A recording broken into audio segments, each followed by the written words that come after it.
Sistem sirkulasi berperan dalam homeostatis dengan berfungsi sebagai sistem transportasi yang membawa zat-zat esensial, misalnya O2 dan nutrien yang dibutuhkan oleh sel dan juga mengeluarkan zat-zat sisa.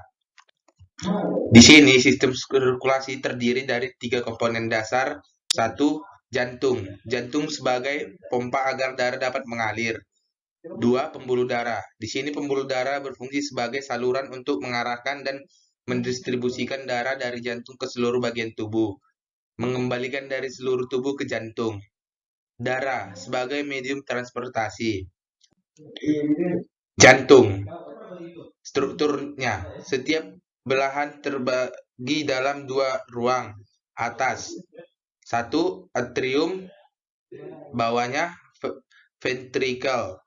Atrium K dan vertikal K dihubungkan oleh katup tricuspidalis dan yang Q oleh katup bicuspidalis mitralis. Aliran darah dari arteri ke vena hanya satu arah. Darah tidak bisa kembali ke atrium. Jantung tersusun oleh otot yang khusus dan dibungkus oleh membran perikardium. Dinding vertikal lebih tebal dari atrium. Dinding vertikal kiri lebih tebal dibanding dengan kanan. Kekuatan kontraksi lebih besar. Pembuluh darah pada jantung. 1.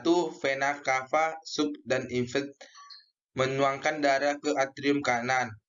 Arteri pulmonaris membawa darah keluar dari vertikal kanan. Vena pulmonaris membawa darah dari paru-paru ke atrium kiri. Aorta membawa darah keluar dari vertikal kiri.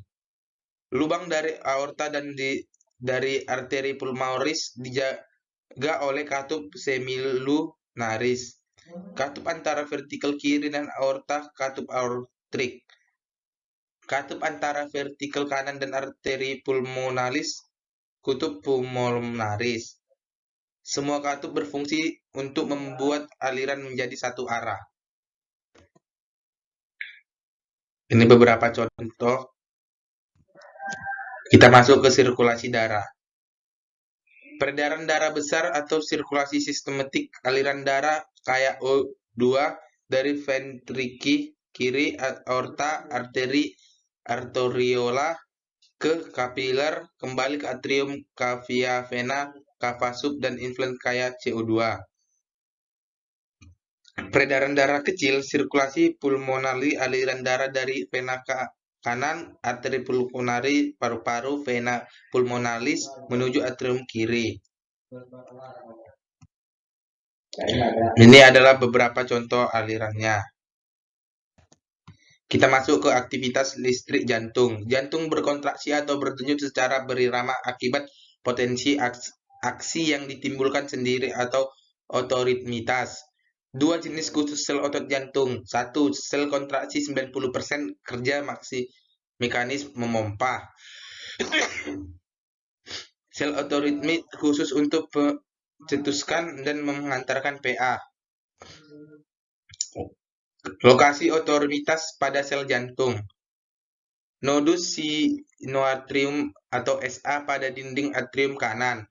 Nodus atrioventricle pada dasar atrium kanan.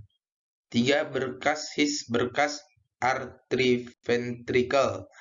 4. Serat Purkinje menyebar ke seluruh miokardium. Ini adalah efek sistem saran otonom dan struktur yang mempengaruhi jantung. Daerah yang terpengaruhi nodus SA, efek simulasi prasimpatis, penurunan ke jantung, efek stimulasi simpatis, peningkatan ke denyut jantung. Dan itu beberapa contohnya ada nodus AV, meningkatkan perlambatan nodus AP, penurunan perlambatan nodus AP. Kita masuk ke curah jantung. Cardiac output atau CO, volume darah yang dipompa oleh tiap-tiap vertikal per menit.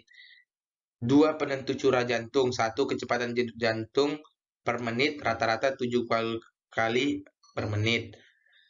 2. Volume scoop, volume darah yang dipompa per denyut jantung rata-rata 70 mili per denyut jantung. Curah jantung, kecepatan denyut jantung dikali volume scoop, 70 denyut jantung per menit kali 70 mili per denyut. 4.900 mili per menit sama dengan 5 liter per menit. Volume darah total manusia 5-5,5 liter.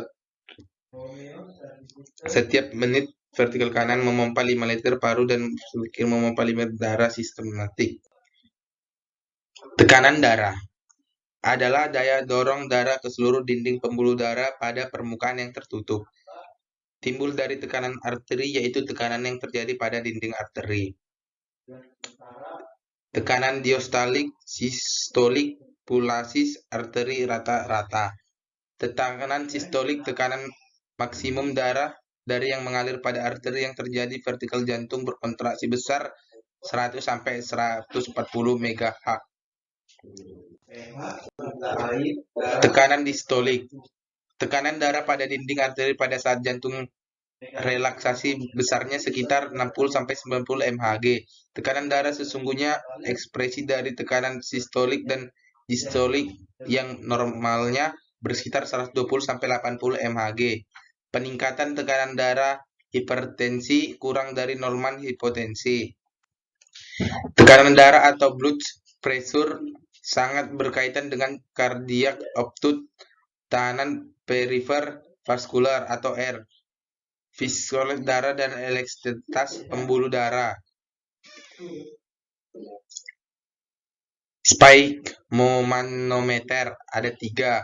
Sphygmomanometer air keraksa, sphygmomanometer aneroid, sphygmomanometer digital. Ini adalah contohnya alat-alatnya.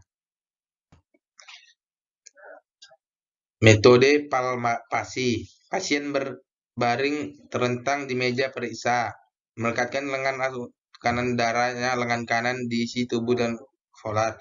Memasang manset pada lengan atas kanan sekitar 3 cm di atas foskas subisit. Jangan terlalu ketat maupun terlalu longgar.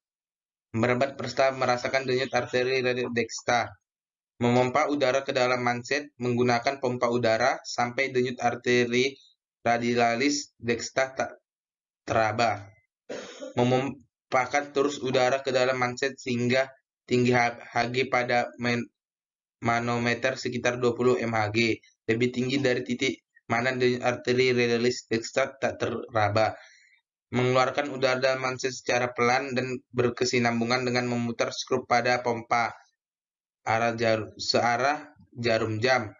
Mencatat tinggi Hg pada manometer radialis pertama kalinya teraba kembali. Nilai ini menunjukkan tekanan sistolik cara palpasi. Ini dengan cara metode auskultasik. Ini contohnya.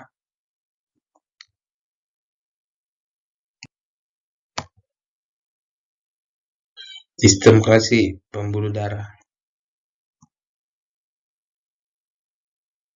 Homeostatis sistem sirkulasi berperan dengan mengangkatnya O2, CO2, dan zat-zat elektron dan homeostas. Sel membutuhkan O2 dan nutrisi untuk mengalirkan energi dan mengeluarkan zat-zat sisa.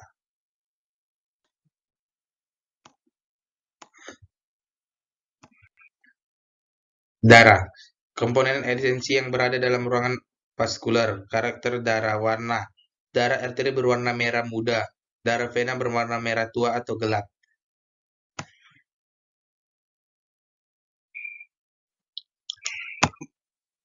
Darah. Volume. Darah 8% dari BB, volume 5 liter untuk wanita, 5,5 liter untuk pria.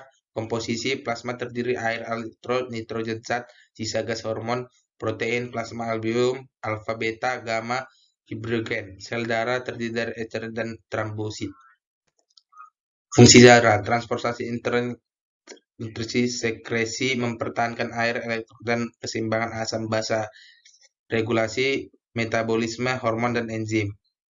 Proteksi tumbuhan terhadap bahaya mikroorganisme, proteksi terhadap cederanya pendarahan memperan tubuh. Baik, sekian hasil presentasi saya. Saya ucapkan selamat siang. Terima kasih.